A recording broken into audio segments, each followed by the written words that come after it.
Hi guys, Chris here live in the Dream Giveaway Garage with PJ. Hello, sir. Happy Friday to you. I'm still so excited about that interview yesterday, PJ. Oh, that was great. If you got a chance to go back and watch that, definitely do that. I think I watched it 3 times last night.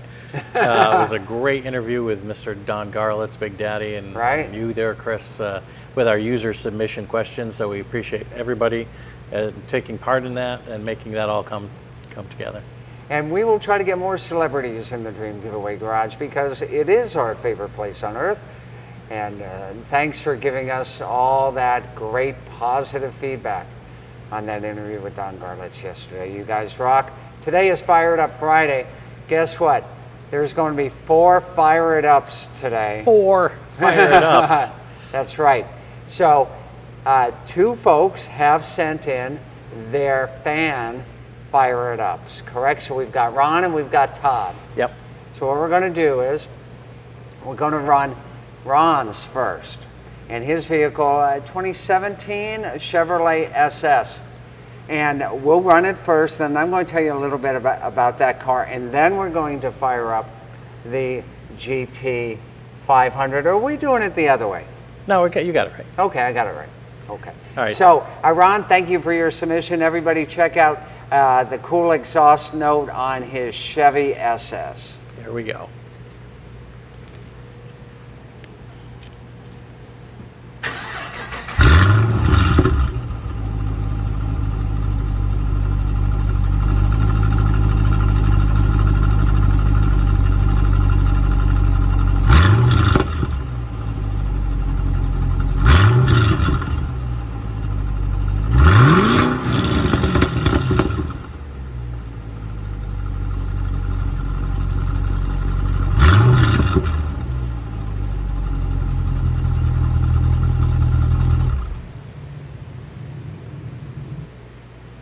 Ron, thank you so much for sending that on over to us. What a great sound. That does not sound like a stock exhaust or stock cam on his 2017 Chevy SS. So you guys are probably saying, what is a 2017 Chevy SS? You might not have ever heard of one. And to know what it is, we really have to go back to the Pontiac G8, to the Pontiac G8 GXP, which were made in Australia and then imported over to the United States. So when Pontiac was dissolved in 2009, then Chevy still had all of these hold-ins that were sitting down there, and they had to figure out what they should do with them. So they said, let's make a limited edition performance sedan, a 4-door, that's based upon that hold-in Commodore. That's what it's based on. So both the G8 and the Chevy SS are based upon the Australian hold-in Commodore. So they brought in the Chevy SS, and if my years are correct on it, I think the first year of it might have been 2014, and we know they made them through 2017. I'll tell you, I thought many times about picking one up, but they're so rare, and they've got that good 6.2 liter V8 engine in them that they're still pretty well priced, even though a lot of them are now coming up on almost 10 years old. So it's a great sedan. My only beef with the Chevy SS is that in the past, Chevy had always put a model name in front of SS for Super Sport, right? You'd have a Chevelle Super Sport, a Camaro Super Sport, an Impala Super Sport, so on and so forth, the Malibu Super Sport. So why didn't they call it a Malibu Super Sport, or why didn't they call it a Caprice Super Sport? Because it's the same vehicle as the Caprice police vehicle from the same era. Or why didn't they just do the obvious and call it a Chevelle SS?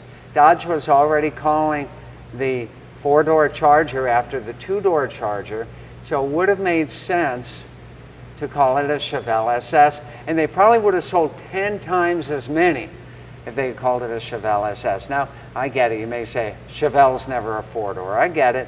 But regardless, they probably should have put a name in front of SS. What a great car, Ron.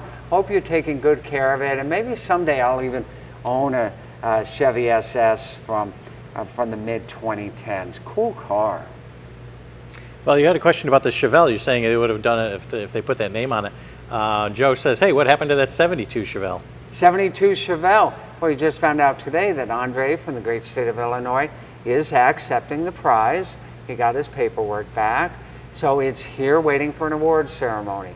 PJ and I were talking earlier today, and we'll probably hold that awards ceremony sometime the middle of September after that long Labor Day weekend. That's right. Tommy says, Chris, you nailed it on the name SS. Thanks. Thoughts on the GTD Mustang? Wow, $300,000? Oh yeah, we saw that this morning. Yeah, big bucks. You know, and listen, there will be celebrities who have that money, guys who have big collections who can pick up one of those. For most guys, for the audience that really makes up the grassroots Mustang community, I don't see many of them mortgaging the house to pick up that car. But what a neat use of modern technology on the Mustang platform. And my guess is you'll see those racing big tracks across the world, such as Le Mans, maybe Sebring, maybe Daytona. So I know Ford has much bigger plans for them in addition to retail sales. Kevin says, my car isn't special enough for the Fire It Up Friday, but he loves the SS, and I thought Chevelle had a 4-door model. Well, so let's see on this. So the Malibu certainly had a 4-door, but could you get a Chevelle 4-door back in the 70s? Darn it. I'm going to have to look that up. I think you could. Like a Chevelle 300, they called it. Somebody look that up for me. I even think you could get the Chevelle could you get it as a station wagon, or am I thinking a Malibu? Someone look that up and give me the answer on that. Well, Chris, if you're talking Chevelle with 2 doors, you've got an amazing 2-door GT500. And I can't imagine they would have made a 4-door. They talked about it. They talked about 4-door Mustangs, 4-door Corvettes, station wagon Trans Ams, all sorts of crazy ideas they had in the 60s and the 70s to bring these very popular models to a larger audience and to make more sales. But without further ado, let me tell you about this 2022 Heritage Edition. I know we're all the way in 2023, but Ford did not make any GT500s in 2023. So this is, we won't call it the last call because that's a Dodge phrase, but this was the last run of Shelby tie-in Mustangs for the 6th generation Mustang. Of course, the new generation, the 7th, will be the dark horse. We hope we can announce something on that later this year. But this is the last of the Shelby GT500s of this generation. It might be 25, 26, maybe 2027 before we see a GT500 on the new platform. But as I said, without further ado, let's get on in here. This is an amazing flat plane crank engine, and what great sounding exhaust as well. There is mild to wild on here. PJ, I'm not sure if you can show it right here. Is it? No, it's not that button there. I'll find that button and I'll point it out to you after PJ gets back. All right, let's go ahead.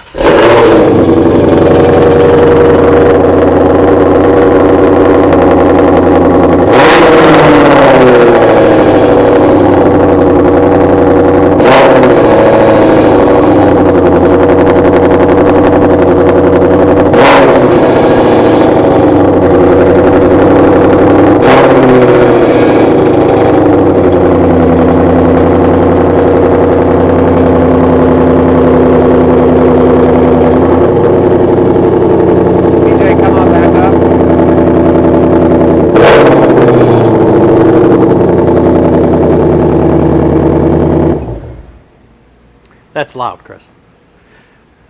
And look at that glowing thing on the door. That's right. That's from American Carcraft. Look on over here. It's looking on the steering wheel, but it's over here on the console. You've got your mild to wild exhaust button right there.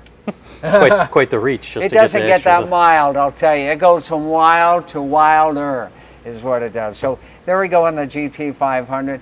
Let me take a step out of here, and we're going to introduce vehicle number 2 video. This is Todd with his 1977 Pontiac Can-Am. You might not have heard of that model either, but we're going to roll that tape, then I'll tell you about that car. Hello, Dream Giveaway Garage. This is my submission for the Fire It Up segment. This is my car, a Pontiac Can-Am. I'm sure Chris can give you a lot more details about it than I ever could. They were only made in 1 year, 1977. I believe about 1,377 were made before a mold broke, and Pontiac decided not to remake the mold, so they quit making the car completely. It's got these really cool louvers. This is an original stock car. It's got the Trans Am honeycomb wheels. It's got the scoop from the Trans Am, and this engine has a 403 Oldsmobile as sold in California.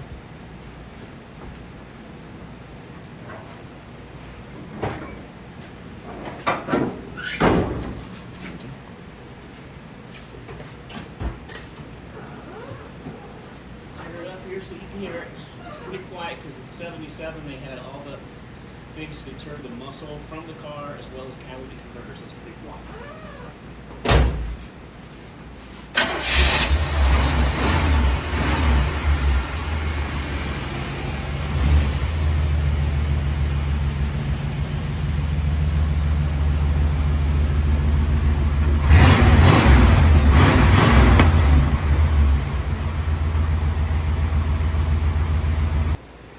Wow, that was a great video of Todd in his 1977 Pontiac Can-Am.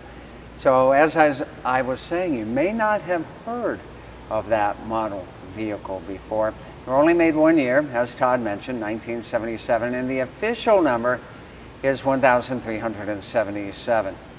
There is some debate in the Pontiac community whether that number is accurate or not. Todd also talks about the mold being broken, and the one that he's referring to is that duckbill spoiler on the back, which leads to a much longer story that I won't get into today, whether that was the real reason they stopped the 1977 Pontiac Can-Am. So these were all born as Grand Ams. They were taken off-site and converted to Can-Ams. They were all in that white color. The interior color, you could get different ones. I've seen them in red, I've seen them in white, I've seen them in black. Not sure if there's other, I've seen them in tan. So what a great car, and the visionary behind that 1977 Pontiac Can-Am was none other than the legendary Jim Wangers, the marketing man behind the GTO.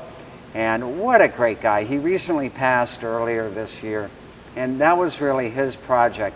What Todd didn't mention is that 1977 Can-Am was supposed to be called the 1977 Pontiac GTO, but there were arguments internally at Pontiac, and they would not allow Wangers to call it the GTO, hence the name Can-Am instead of Trans Am. Came out right at about the same time Smokey and the Bandit was starting to hit the theaters, and what a great kind of luxury, personal luxury two-door for the 70s. Cool car.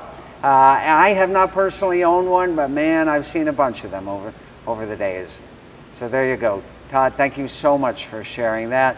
And now you'll see that I'm standing behind another blue vehicle from an entirely different era. This one happens to be the 1970 Chevy Nova with that 427 GM engine in it. How do you know it's got a 427 in it, Chris? Well, perhaps it's a 427 on the side, PJ. That clues us in.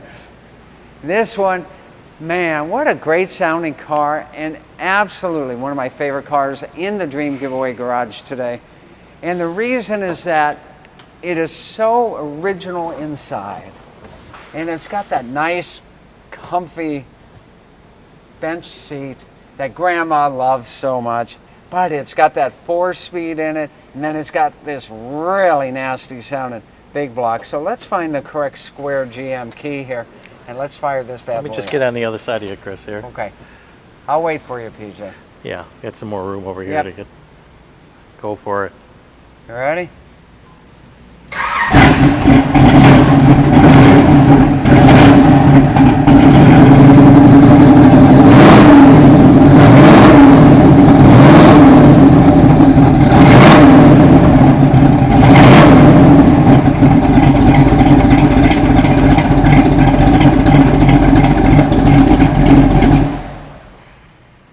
Wow.